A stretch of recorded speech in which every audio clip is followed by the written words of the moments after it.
From whistleblowers and others. Correct. And just they're doing their job looking, this doesn't make sense. We got all these programs, no one's getting fed, and yet money's going out the door like crazy, so they suspended it. And then they started it back up, right? Was there any threat of a lawsuit from the Somali community and folks affiliated with Feeding Our Future?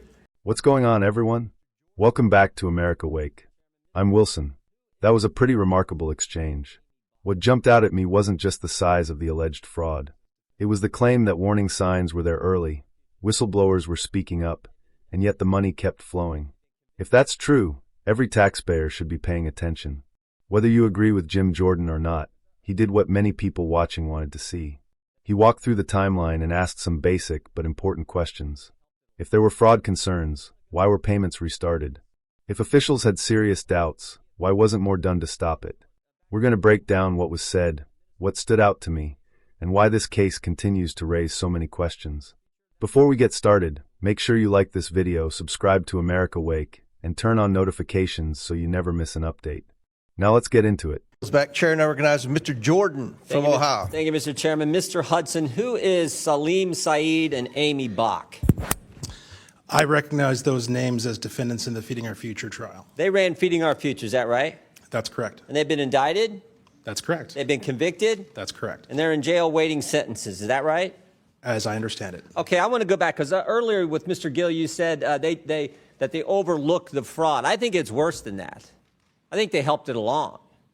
I'm going to go to this meeting that took place, or actually I want to go to March 30th, 2021. Is it true back in March of 2021, the Minnesota Department of Education suspended payments to Feeding Our Future, that program? Is that right? I believe that's correct. And then a month later, they resumed payments. That's correct. What caused them to change their mind? In my opinion, what caused them to change their mind was pushback from their constituency within the Somali community who accused the state agencies of being racist. But what caused them to stop it in the first place? Was it whistleblowers coming forward? Was it like this something's not right here? What happened? Apologize for the misunderstanding. The reason they stopped the funds in the first place is because they had credible allegations that there was fraud taking place. From whistleblowers and others. Correct. And just they're doing their job looking, this doesn't make sense. We got all these programs, no one's getting fed, and yet money's going out the door like crazy, so they suspended it. And then they started it back up, right? Was there any threat of a lawsuit from the Somali community and folks affiliated with Feeding Our Future? Mr. Jordan, there was more than a threat. They actually did it. They did? And what was the alleged claim in that lawsuit? That they were victims of racial discrimination. Oh, they played the race card, huh? All this fraud going on, money going out, and they played the race card. Now, when I talked about not just overlooking it, there was a meeting that took place between the Attorney General and affiliates of Feeding Our Future. Is that right? That is correct. And what happened at that meeting? Do we know? Yeah, we do, because we have it on tape. There was an audio recording made at that meeting that was entered into evidence in the Feeding Our Future trial, and it was later revealed through work from Center of the American Experiment, the full recording.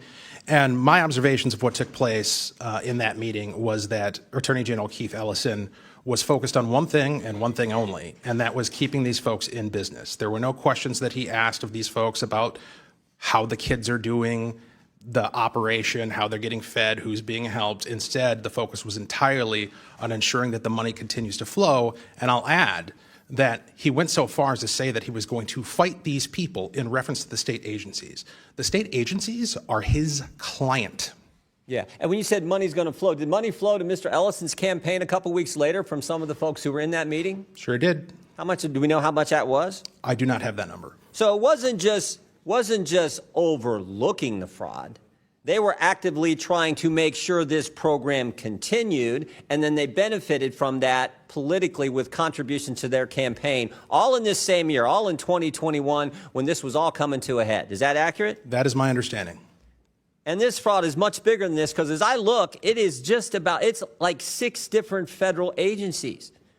Department of Homeland Security, Health and Human Services, Small Business Association, Housing Urban Development, Department of Labor, Department of Agriculture, in this program and a bunch of others. They were shaking down the entire federal government, it looked like. 6 different federal agencies. I think you pointed out, over the last 15 years? That's correct. And not only are the Democrat administration overlooking it, they're helping it along. They're assisting it. They're going after whistleblowers, as your colleague pointed out. And they're benefiting from all this politically with contribution to their campaign. not to mention the voting issue that you referenced earlier as well. Is that all accurate? I believe so. Oh, now there's more than 6 agencies involved. There's 6 federal agencies that got shaken down, but there's 2 other agencies involved now, the FBI and the DOJ, right? How many people have been indicted now? I do not have that number in front of me, but it's significant. And I don't know how long y'all been in the legislature. We appreciate your work, appreciate what you do. But have you ever seen anything like this in your time in the I've never seen anything like this in an agency. Ms. Robbins, you're the chair. No, sir, we have never seen anything on this scale. It is unbelievable. As Joe Thompson said, it is breathtaking and cannot be overstated. Yeah, well, God bless you all. Ms. Rankin, or Ms. Rarick, excuse me, I'll give you the last word. Thank you. So I've been there since 2013, and I have been yelled at by Democrats over and over again throughout our time there to say that there is no fraud, this is just made up. Yeah, this is the template. You see this all the time. The left will tell a lie. We're feeding kids when they're not, when they're just shaking down the taxpayer. The left will tell a lie. The media will report the lie or not report when the truth comes out. And then when you tell the truth, they call you a racist.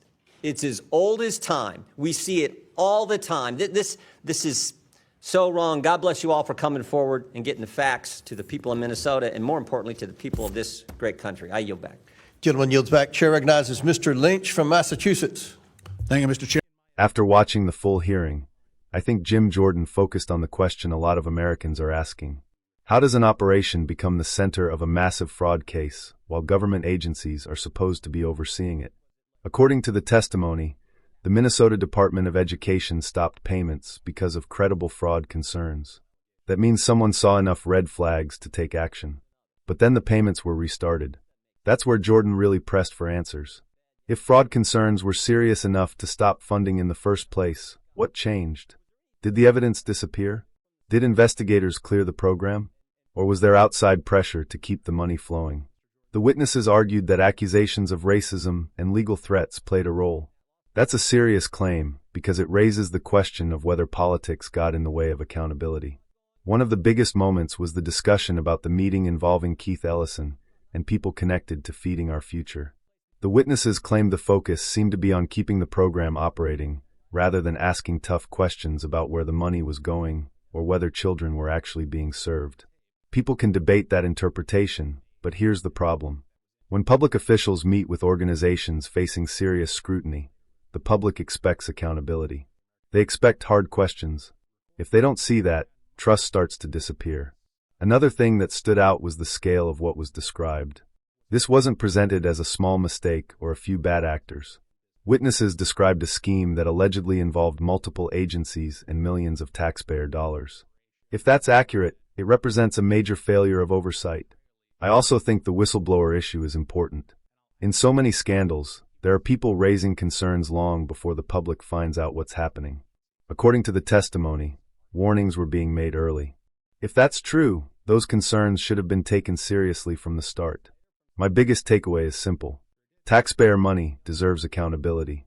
It shouldn't matter whether someone is a politician, donor, activist, or government official. The same standards should apply to everyone. If fraud happened, the people responsible should be held accountable. If warnings were ignored, the public deserves to know why. And if politics played a role in decisions that should have been based on facts, voters have every right to ask tough questions. That's why Jim Jordan's questioning resonated with so many people watching this hearing. But that's my take. What do you think? Did Jim Jordan expose serious failures in oversight, or is there more to the story? Let me know in the comments below. If you enjoyed this video, hit that like button, subscribe to America Wake, and share this with someone who needs to see it. Thanks for watching. I'm Wilson, and I'll see you in the next one.